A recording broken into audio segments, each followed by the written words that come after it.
Assalamualaikum warahmatullahi wabarakatuh. Haduran mitra alhamdulillah tepangdang deui sareng Mang Maman.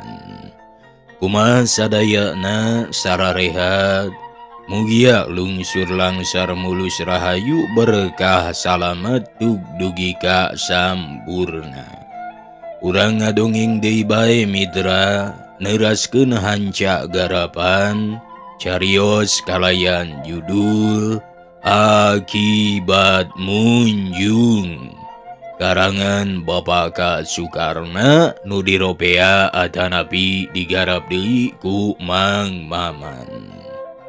Mitra kaum dangu upami teu lepat hanca anu waktos katunda teh dugi ka sauyos abah abdi sareng pun bojo mah tos biasa deui tara ngaraos tunduh mangga bae abah mah geura kulem keun abdi mah bade ngadongeng sareng Pak Eben etang-etang nyilari pangalaman ti sepuh jawab bade naas maya henteu daekeun.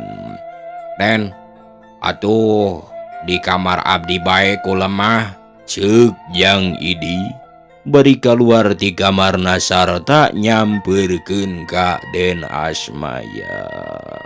Dugi kadinya nya mitra hanca anu waktos katunda teh kumaha lajengna sok marangga kasadayana.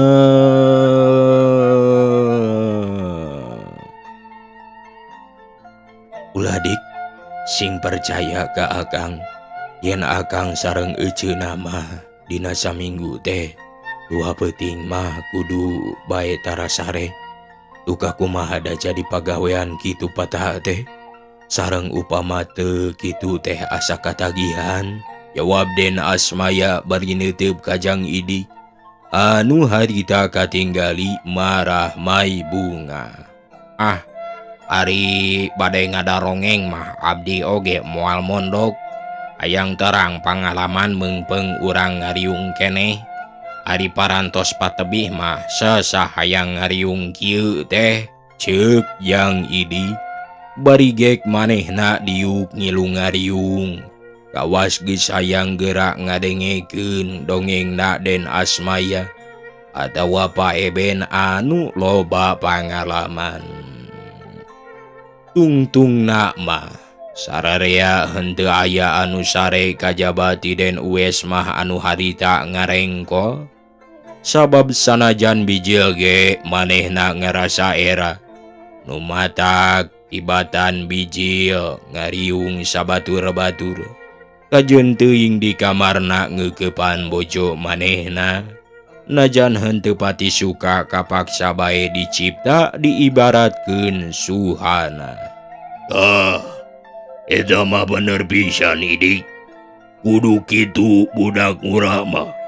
Sabab kadang-kadang ilmu teh haregana teu beda ti duit bae.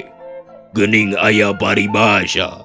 Ilmu tungtut dunya siar cenah. Meureun teu kurang-kurang pentingna pangkitu oge nya, ceuk Pak Eben bari imut ngagalenyung. Laras Pak Eben, nu mawi abdi bade ngiring ngariung oge, ceuk Jang Idik bari mesem. Tah kitu geuningnya sararea pada resep kana dongeng mah bet barora dongeng-dongeng anu aya mangpaatna. Sanajan dongeng anu ukur pikaseurieun oge moal burung karasa sugemana da puguh hese neangan kagumbiraan teh komo deui zaman ayeuna mah kujalaran urang moal bisa sare deui da puguh geus nyedek ka janari. Itung-itung saur bae ieu mah anu tadina rek silih tanyakeun teh poe isukan ayeuna mah urang ayeuna bae cing tina naon anu bade dimimitian ngadongeng, ceuk Den Asmaya bari imut. Emang anu bade naroskeun ti payun mah Den. Tapi lantaran anu bade ditaros gunana anu nyangkut kana bulu punduk emang. Aduh kudu saya cai panasnya. Ngalah urang regdeg hade ari nyang hareupan cai kopi mah. Ceuk Mang Endang ngilu nyarita bari lurat reret ka dapur. Tah, bagian heur cai mah kudu awewe Mang Endang. Cek Paeben bari ngareret ka bojona pasar dia. Atuh anu direret teh ngartieun da pangmanehna kaluar oge. Tadina mah reka hau nu matakpok nembalan kieu tanpa ditanya. Ten, kuring rek naheur cai na Mang Endang? Ceuk indung Nyi Hadi mah bari terus manehna ka dapur. Leres emak, abdi oge bade maturan ka emak. Jawab Nyi Suhana bari ngareret ka carogena. Terus manehna nuturkeun indung Nyi Hati ngilu ka dapur. Sarta pakpik-pek nyangu ketan jeung naheur cai. Jadi ngadengekeun anu ngadongeng teh di dapur bae. Naon anu rek ditanyakeun ku si laing teh Endang? Ceuk Paeben. Ngamimitian nyarita bari neuteub ka Mang Endang. Da, Paeben. Abdi mah dengar dibisan. Sabab jang idi teh tos bae anu katinggal ku urang mah. Tapi manehna ngarasa hirup cenah. Tah naon sababna kitu eta teh Paeben? Ceuk Mang Endang bari neuteub. Jadi kitu maneh teh Endang. Hayang nyaho anu sabanarna merenya. Lain neuleus sorangan waktu tadi teh. Wah Paeben bari seuri. Katinggal ku abdi teh Paeben. Yen jelema anu si gajang idik teh anu bener mah gebog geuning. Ngan eta bae abdi mah herana teh. Naha urang bet bisa kabobodonya. Ceuk Mang Endang bari neuteub ka Paeben sarta luak lieu keret ngareret gajang idik anu harita gawena imut bae. Atuh Mang Endang ngarengkog sarta nyarita deui. Paeben, abdi mah zieun ba. Tuh, yang idik mesem bae. Ceuk Mang Endang bari kerung neuteub ka jang idik. Mang Endang, abdi mah mesem teh bet hayang seuri. Naha Mang Endang teh bet nyarios ka abdi. Da abdi mah teu naon-naon Mang Endang. Ceuk jang idik bari gogodeg teh ngareret ka Den Asmaya. Dang, urang teh ulah ngarasa sieun. Sabab kasieun teh kagungan Allah. Nya kitu deui urang ulah ngumbar kawani tepi kabinasa ka makhluk Allah. Sabab kawani oge kagungan Allah. Kulantaran kitu urang kudu bisa ngamangpaatkeun kasieun sareng kawani. Sangkan aya gunana keur amal kapapada makhluk Allah. Ngarti Endang? Ceuk Paeben bari neuteub. Ngaltos balebah dinyana mah Paeben. Ngan eta bae lamun gebog geus bisa dihirupan cara jelema. Malah bisa dipake ngeganti badan jang idik terus hirup. Cara jang idik abdi mah heran. Benernya tapi ka kitu. Tapi ka urang syararea mata pada harita mah. Da kabeh oge malang pret lumpat sieun. Kuno pae hirup deui. Malah Paeben oge kawas lain kolot bae lumpat ngagegag hayang tarik. Tapi siga berat ka handap.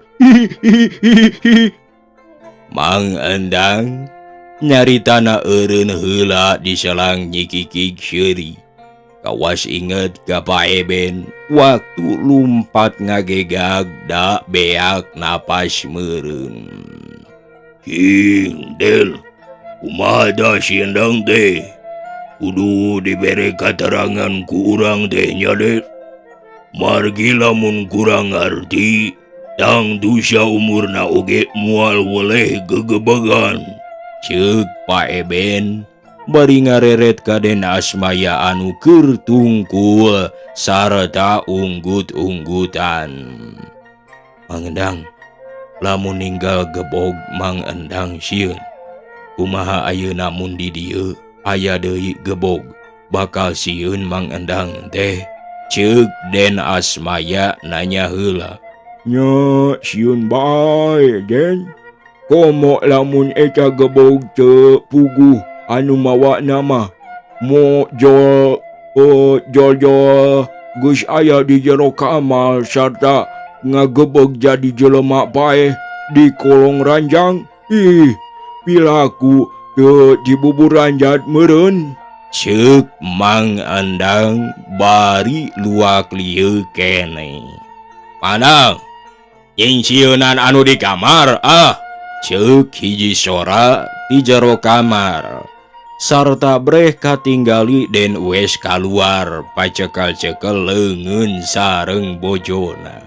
Gek Daryuk di tengah imah.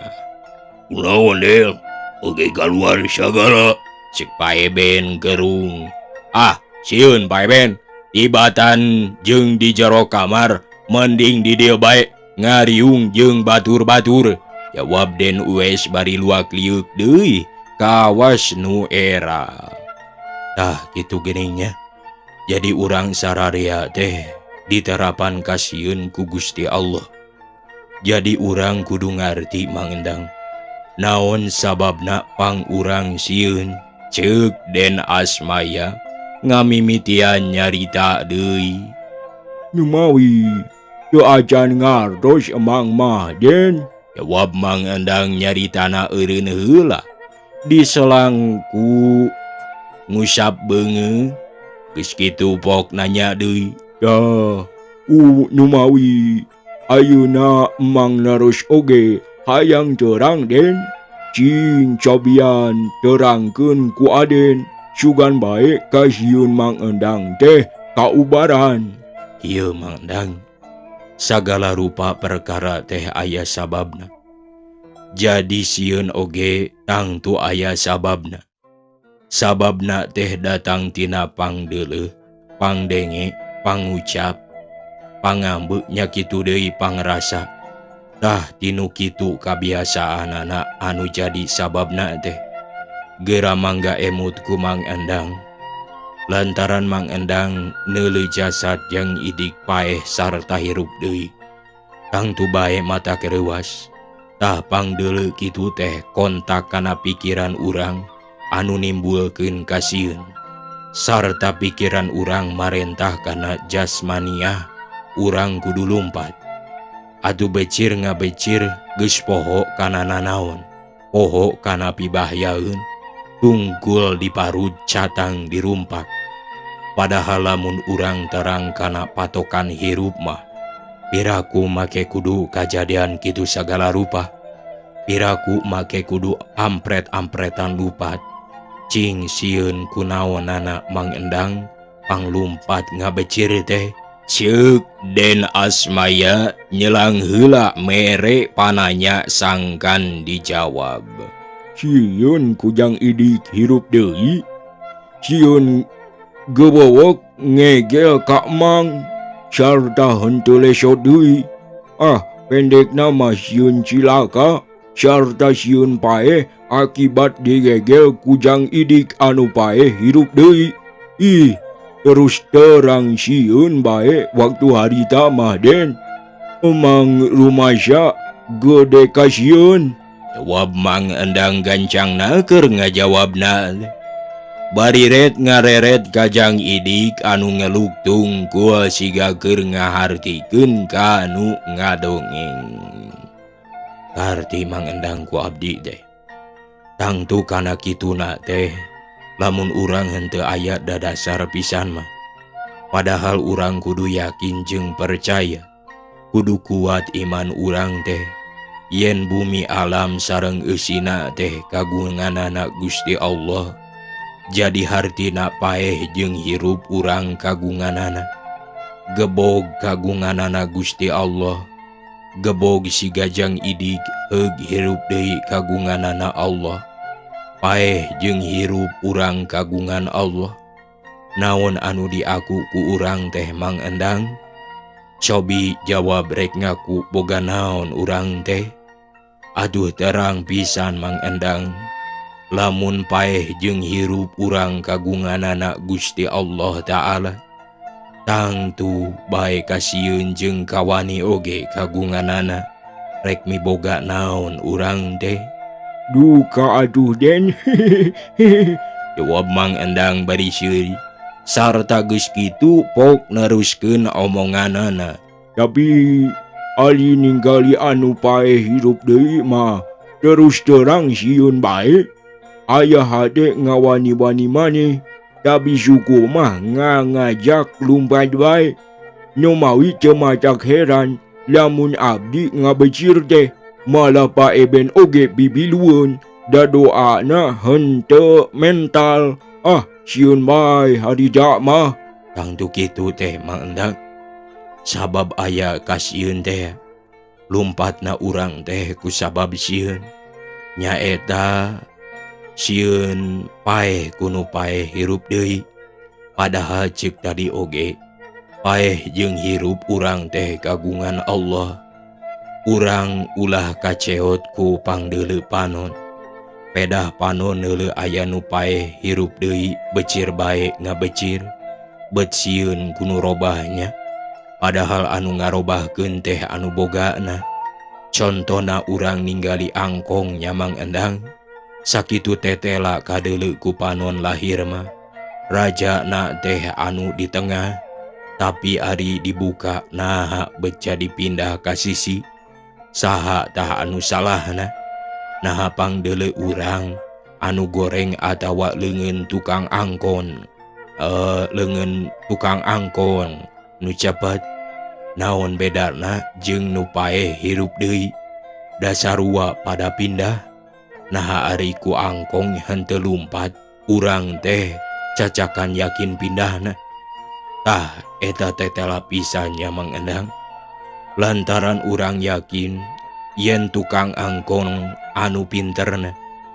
Atuh urang henteu sieun ku angkongna sanajan pindah oge.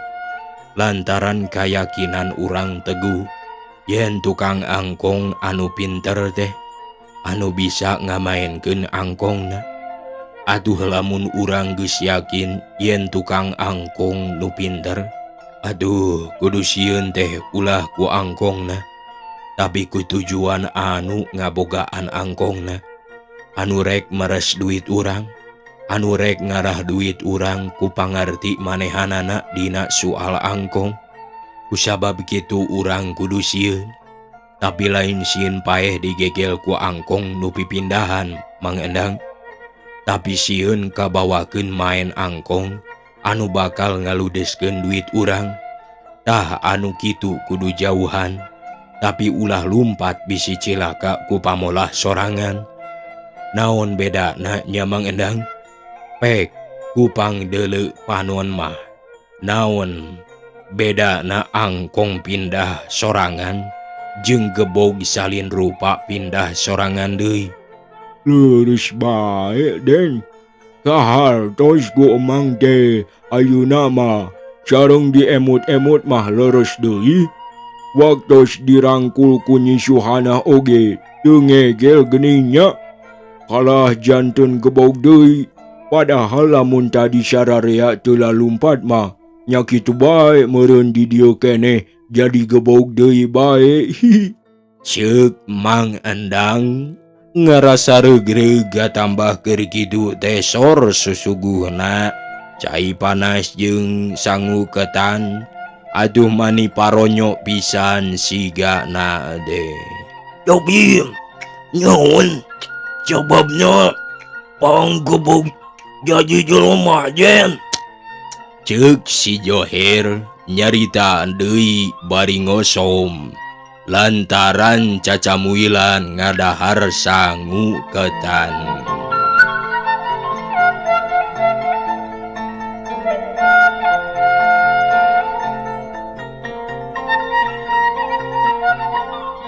Eta mah kamaheran anu boga buatan bae.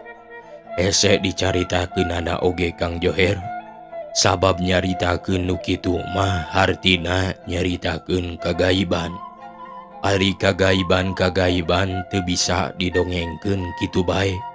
Sabab tetela anu goib mah tara katapi ku akal. Pang disebut goib oge lantaran euweuhna teu kadeuleu ku panon lahir. Tapi kadang-kadang karasa jeung aya bukti-buktina. Contona angin bae. Eta angin teh teu kadeuleu ku panon lahir mah. Tapi karasa ayana ku awak urang. Komo deui ieu anu disebut-sebut siluman atawa jin. Ongkoh aya tapi eueuh. Atuh hese ngadongengkeunana oge. Sabab ngadongengkeun nu aya tapi eueuh mah susah. Cacakan ngadongengkeun tukang angkong anu tetela ayana da jelema manehna teh. Tapi matak heran ngamaenkeun angkongna. Cacakan panon dibelelkeun oge sarta yakin gambar rajana aya di dinya. Ari dibukakeun mah sok pindah bae. Tah jelema ngamaenkeun angkong geus matak heran pikeun jelema deui. Komo deui Gusti Allah dina ngusik malikeun makhlukna. Dina ngusik malikeun kagunganana di mana kudu bisa kasurti ku urang lamun urangna henteu iman ka anjeunna. Jawab dena Asmaya bari imun. Kumaha atuh pikeun urang teh den lamun hayang terang sarta hayang ulah sieun ku anu madak harameng. Ceuk Mang Endang ngengkolokan ti dituna mah. Aya Mang Endang. Nyaeta dasarna teh urang kudu tumamprak sarta sumerah ka Gusti Allah. Yen urang mah dharma wawayangan bae, hirup aya anu ngatur, urang kudu ikhtiar jeroning hirup.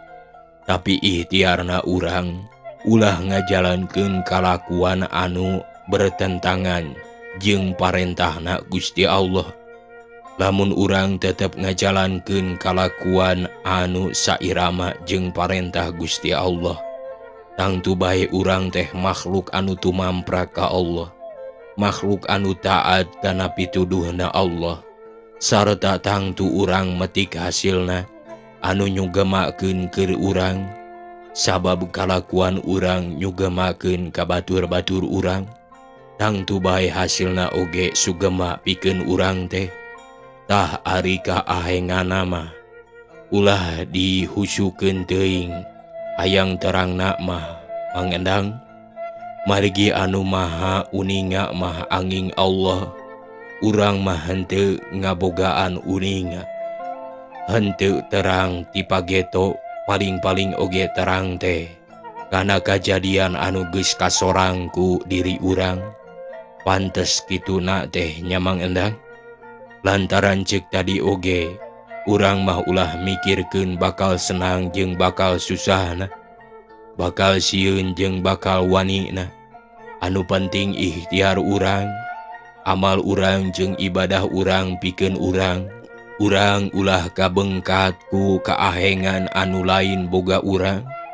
Malah urang ulah kabita ku kasenangan batur anu cantang tu senangna. Malah sanyana urang ulah kabita ku kagelisan batur anu cantang tu langgeng gelisna. Urang ulah kabita ku kabengharan batur anu cantang tu langgeng beungharna. Sabab anu gelis bakal peot, anu beunghar bakal pae, sarta ninggalkeun harta bandana. Malah pamajikanana oge bakal ditinggalkeun. Naon atuh anu kabawa ku manehna teh? Ceuk dena Asmaya nutup carita anana sarta neuteub ka Mang Endang. Ajoy, kumaha ari sagala kudu tumamprak mah sagala eleh meureun den. Ceuk si Joher ngengklokan.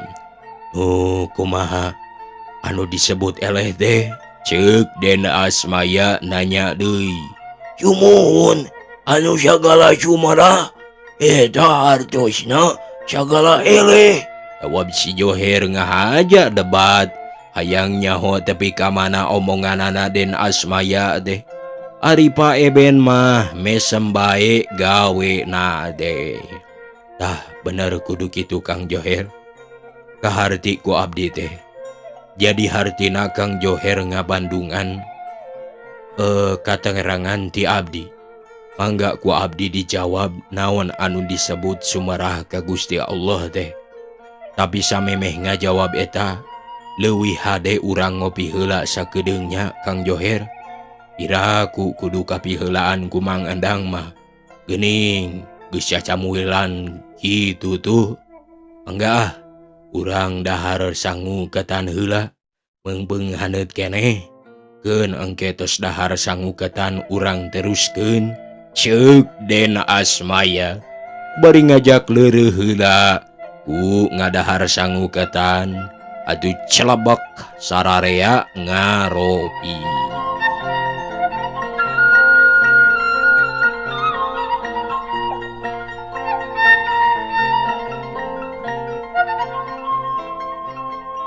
Ger sararea sareuri barida ngadalahar ketan siga anu nikmat pisan. Katambah ci kopi lekoh sarta kopina meleber ka ambeuna. Karasa seger. Atuh sabadana ngopi der harita ngobrol deui. Pak Eben anu nyarita kieu pok-pokanana teh. Ing, terangkeun atuh Den. Kumaha terasna anu tadi teh? Ceuk Pak Eben. Bari nyusutan biwirna urut bieu dahar ketan. Mangga Pak Eben, abdi teu kaabotan kanggo nerangkeun katerangan abdi. Namung sakadar nerangkeunnya Pak Eben. Ari leres hanteuna mah kumaha anu nampina bae. Dapikeun urang mah henteu kagungan bener jeung salah. Margi bener jeung salah kagungan Allah Ta'ala. Jawab Den Asmaya bari nyelang heula ngaregot nginum cikopi nu harita ngebul keneh. Leres kitu Den.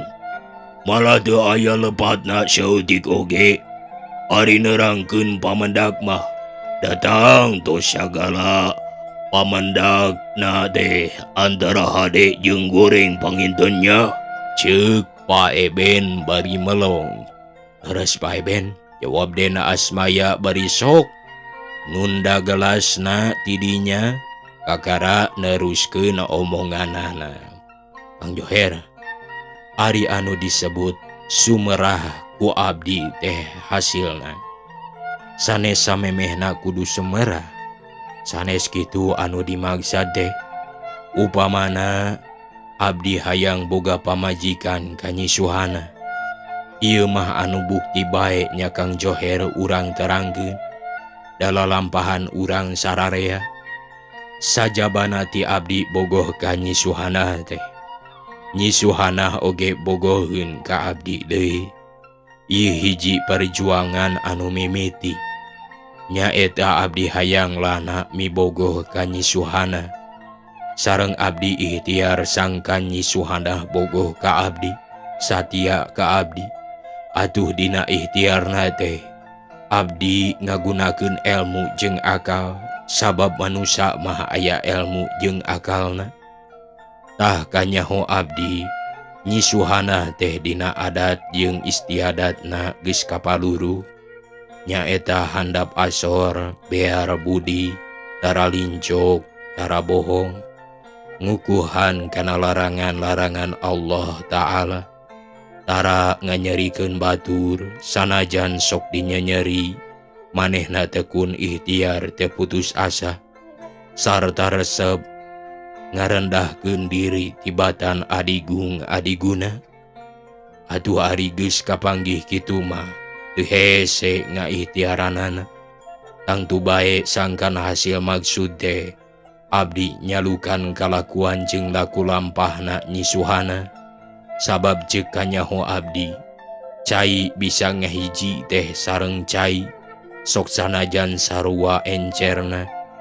Ari cai sareng minyak mah sok misah bae. ku jalan handap asor jeung rendah budi geus jadi buki geuning. Nyi Suhana teu wanieun ngunghak campelak saeutik oge, sabab eukeur mah abdi nyaluyukeun kalakuan jeung pangresepna Nyi Suhana. Katambah dianggapna ku nyinena jalmi luhung, lantaran ceuk anggapanana cacakan luhung elmu gede dunya oge tetep handap asor bae. Tetep nyaah kanu sangsara resep nulung kanu butuh. Atuh moal matak heran, eukeur mah Nyi Suhana bogoheun katambah yakinen deui yen jiwa abdi mah moal nganyerikeun manehanana. Tah eukeur mah abdi teh sanyana kitu, sok sanajan bogoh jeung dipibogoh oge teu weleh ngaheregaan kana dirina mah. Sok sanaos paduduaan di kamar oge teu acan pernah ngaganggu kana dirina, malah tara nyabak leungeun-leungeun acan. Atuh ku kitu oge, mun bogoh teh mah Nyi Suhana teh beuki nyoso anu akhirna sagala kecap abdi kumanehna diturut, tapi anu saluyu jeung parentahna anu kawasa, yen anu dilarang ku agama jeung dari gama mah tara dilampahkeun.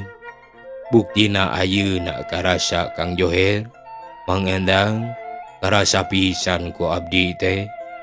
Lamun manggih kasusah sarta ikhtiar mah bea kadaek tetep teu acan hasil. Tara aral subaha abdi mah malah kalah nganuhunkeun kanu agung, tah eta anu disebat sumerah teh. Lantaran geus beak akal tareka, tapi tetep taya robahna, taya hasilna anu dimaksud. Abdi mah tara aral subaha, tapi sumerah ka Gusti Allah yen meureun kitu takdirna, geus nyata kadarna. Atuh teu aya deui tungtungna iwal ti sumerah kanu kagungan ku nyebat muji syukur, sabab kasusah oge kagunganana. Atuh ayeuna manggih kabungahan sanggeus urang ikhtiar teh nya kitu keneh. Teu aya bentena kanggo abdi sareng pun bojo mah. Iwal tingah haturkeun nuhun kanu kagungan bumi langit sareng saeusina kabeh. Yen abdi parantos dipasihan kanikmatan lahir jeung batin ku pangersa nu kagungan, tah eta anu disebut sumerah teh Kang Joher. Jadi sanes sumerah sagala sadra, tapi sumerah ka Gusti Allah teh sanggeus ikhtiar sakuat tanaga, sarta narima kana hasilna sanaos kurang sugema. Ku abdi mah dianggap sugema bae, anu akhirna susah nerangkeunana bagja jeung sangsara teh. Da abdi mah kakurangan moal aral, lamun gede rejeki hayang babakti kurupa zakat jeung fitrah, kurupa amal ibadah, ceuk Den Asmaya nutup caritaanana. King, karti kumane Joher? Cek paeben sanggeus Den Asmaya tamat nyaritana teh. Ih, kantenan bae karti mah paeben. Ari paeben ngartos aja nabi honjo. Jawab si Joher bari neuteub. Awas nu ngoa pisan ka kolote. Ang bae dewek mangarti, sabab caritaan Den Asmaya mah caritaan anu sarua jeung eusi puji dewek. Ngan ari Den Asmaya mah leuleus jujur liat tali, landang kandungan lair Aisyah. Mun nyarita malapah gedang, tibatan jeung nyaritakeun diri batur, leuwih hade nyaritakeun diri pribadi. Paling-paling jeung nyaritakeun bojona anu hartina blak-blakan tapi henteu nganyerikeun ka batur. Jawab paeben rada nyorongot. Nah, Kaya maksud no sejen gitu. Ceuk si Joher hayang nyaho pamadegan guruna. Maksud anu sejen mah. Ngan caritaan den Asmaya karasan. Benerna. Jero maksudna kuno hayang nyaho jeung ngahartikeun mah. Cing kumaha maksudna den Asmaya teh. Pangsilaing nyebut ngarti. Cik Paeben Malik nanya. Juga artus. Aduh, yung baju siya kalaing nga oy. Juga artus ko abdi mah. Lamun aya jerwanana. Jawab si Joher bari ngareret ka Mang Endang pok nanyakeun. Ari, mangundang nyaho. Kana tujuanana cariosan den Asmaya. Oh, teka haldi. Anu teu diomongkeun mah. Tapi anu diomongkeun mah kadenge syarda kaharti. Jawab Mang Endang bari seuri. Sigana, den wes mah ngarjiun. Cing, den wes, kumaha jerwanana den Asmaya. Ceuk si Joher bari neuteu. Ari kerja di jalema sial mah kudu kumaha kolot bae euy. Da karasa benerna papatah kolot teh. Jeung karasa bedegongna urang sararea. Nu matak ti ayeuna ka hareup mah. Rek kumaha Paeben bae dewek mah. Jawab Den Uwes, asar pisan nembalanana teh. Lantaran asa kaganggu jeung eleh set ku nyisuhana. Anu tadina ditangkep teh cek pikiranana mah nyisuhana ari pek pamajikanana. Numatak maning madenghel. Lamun seug teu era mah ditalapung harita teh. Da sabel atuh ka pamajikanana teh. Imutna oge teu beda ti seuri kuda. Kaharti kumane Joher. Lumadag lamun aya anu nyarita teh. Kudu didengikeun sarta dihartikeun. Mana kejamna anu malapah gedang jeung mana anu kejamna ngandung siloka. Numatak saluhurna oge pupundakan. Deuleu moal ngaluhuran hulu. Tah gulantaran dewek guru silaing. Ulah sok ngahina ari ka guru teh. Ceuk Paeben bari ngareret ka sararea. Cing aju, dorangkeun Paeben. Kumaha pamandangan Bapa? Kumaha kaartina kuba? Eben, gejap-gejap anu bieu dijarioskeun ku den Asmaya teh. Lamun bener-bener aya pancaranana, abdi hayang ngupingkeun ti Bapa sorangan. Ceuk si Joher kawas nu hayang ngartieun. Ieu Joher, malah lain keur silaing unggul euy. Ieu luluwangan teh keur sararea. Geura urang pesek caritaanana den Asmaya teh. Ceuk Paeben bari regot nginum cai kopi heula anu tinggal gegedohna. Atuh curku bojona pasar dia eta gelas teh dicician deui. Geus kitu palenyun Paeben ngenyot ududna. Sanggeus disarebungkeun haseupna pok nyarita deui. Joher, lamun urang ngarti kana kecamna den Asmaya. Bener pisan urang teh kudu sumerah ka Gusti Allah samemehna ngalakukeun kalakuan anu goreng. Hartina sarua jeung kecap maneh sorangan. Sumerah teh tarima eleh. Jadi bener dah kecap maneh teh Joher anu tadi disebutkeun ka den Asmaya. Ceuk Paeben bari nutup ka si Joher. Tuh geuning. Abong guru sareng muridnya, Paeben.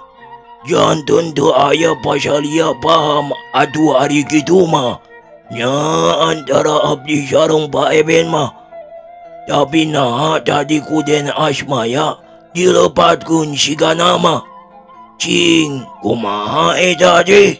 Ceuk si Joher bari nepak tuurna kawas nu bunga asa aya boga badur. Omong si laing bener euy.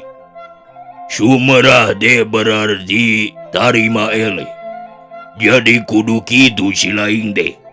Tapi tarima ele anu dipikahayang kuden asmaya mah. Lain tarima ele lamun aya dina bener. Tapi kudu sumerah ti heula de. Lamun aya dina lagu lampah salah.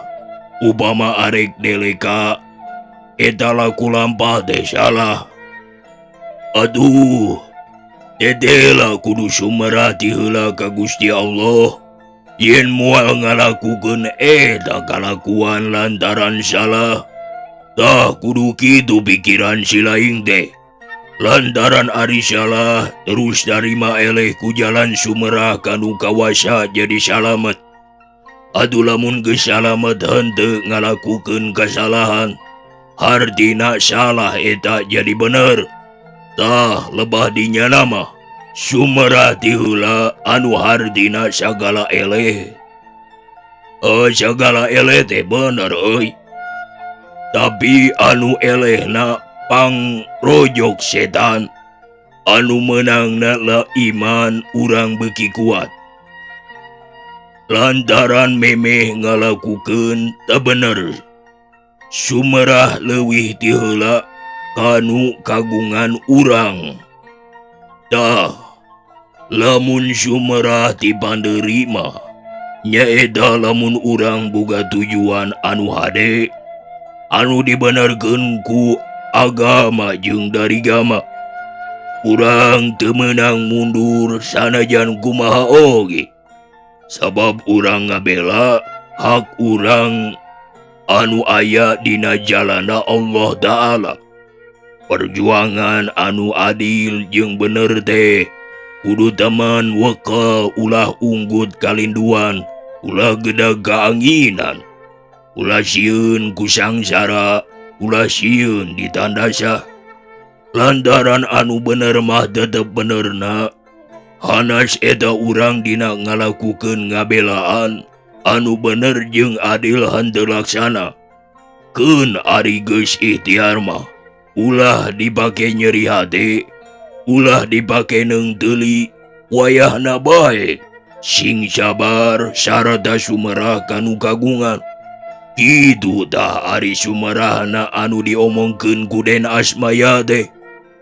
Jadi pikeun Den Asmaya mah boh rek ngalakukeun kasalahan, boh kabeneran, tara leso tina pamikiran. Mimiti mikir naha anu rek dilakukeun teh salah atawa bener. Kadua lamun bener terus menerus diperjuangkeun tepi ka cita-citana anu adil jeung bener teh hasil karana Allah. Katilu, lamun laku lampah ceuk pikiranana salah, buru-buru sumerah kanu kawasa. Yen darima eleh ampir kaojo ku setan ngalakukeun kasalahan. Adu lamun gancang sumerah mah sigana eleh sode. Tapi anu bener mah pangajakna setan nu eleh. Sarta anu teka ajak ku setan anu menangna. Hartina kuat imana. Kardi kumane, Joher, Ceuk Pak Eben nyaritaana eureun heula.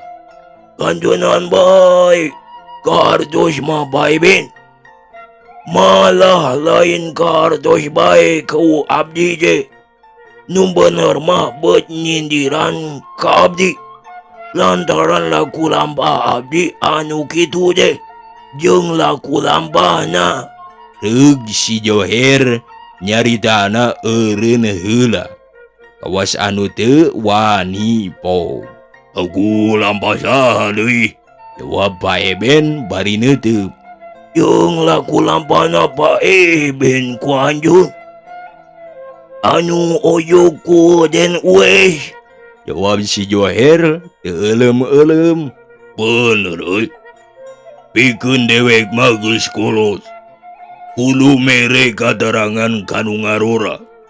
Sabab kadarangan anu bener mah moal bisa didebatkeun. Atuh lain kapaksa deui pikeun dewek mah Johir. Tapi kudu terus terang, kudu blak-blakan. Sangkan budak ngora anu sahandapeun dewek ngarti lamun diterangkeun mah. Tah, ayeuna dewek nerangkeunnya. Kalakuan dewek teh kabeh oge loba salahna tibatan benerna. Sabab dewek kaasut ku Den Ues anu dipikanya ku dewek. Malah lantaran kunyaah dewek ngabelaan ka Den Ues sanajan lakuna salah. Padahal lamun dipikir-pikir mah lainnya kitu pada deh. Anu bener mah ngalelepkeun ka Den Ues. Ku jalan ngantep kanu lakuna nu salah. Ku jalan ngadorong laku lampahna nu salah. Jadi dina praktek nama dewek teh lain mantu ka Den Ues euy. Tapi dewek geus mantuan kana setan anu ngajorokan ka Den Ues nu matak nuhun sakieu oge. Kanu kagungan urang teh urang henteu cilaka. Urang henteu bahaya cajakan ngalakukeun laku lampah anu salah. Komo deui meureun lamun ngalakukeun anu bener mah leuwih-leuwih disalametang tu ngarasa bagjana. Nalang sadewek teh Johir geus ngagejeburkeun Den Ues kana jalan kahinaan. Lantaran kajurung teuing kunyaah jeung Asy. Masing rek digejebrus. Masing rek digebrus oge tibatan jeung dicareg mah kalah dijujurkeun. Tah anu kitu teh teu beda ti nyaah dulang lamun ka budak teh mah kahar ti euy. Ceuk Pak Eben barina teu. Kahar ti Pak Eben. Kecelah abdi oge kabantun salah ku Pak Eben nya. Lantaran Pak Eben nu pangkolotna aduh kasalahan teh nembleuh ka Pak Eben bae ayeuna mah nya. Nu seje nama ka bawa-bawa. Ceuk si Johir bari gogodeg jeung tungkul. Lantaran manehna oge rumasaeun tadi geus ngalakukeun kasalahan deui. Anu butuh ku duit rebu-rebu. Tapi hampir bahaya jeung gagal.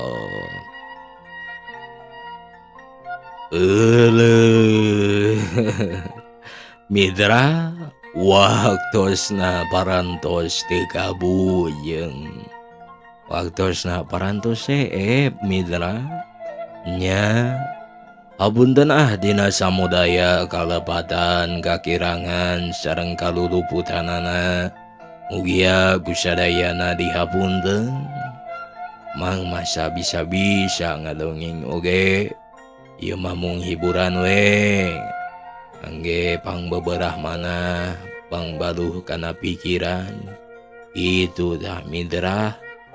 Matak mang mah saaya-aya ngadongeng de. Hiburan hungkul nya. Punten we kasadayana bisi aya. Pilih aya nu tumarosna mending ngadongeng teh kieu. Ada mang makur kieu gini nya. Ngadongengna oge enten sareng anu sanes itu tah mitra. Aduh nuhun pisan ka sadayana para mitra anu atos subscribe-na, anu atos ngajempolna, anu atos ngabagikeun ka para mitra anu teu acan terang kana ieu caritaan atanapi teu acan terang kana channel Mang. punten we hoyong dipang bagikeun gitu ka mitra nya. Kumaha we atuh nya. Atuh kasadayana para mitra kaum dangu mung dicakapkeun sakitu. Wabillahi taufiq wal hidayah. Wassalamualaikum warahmatullahi wabarakatuh. Ciao.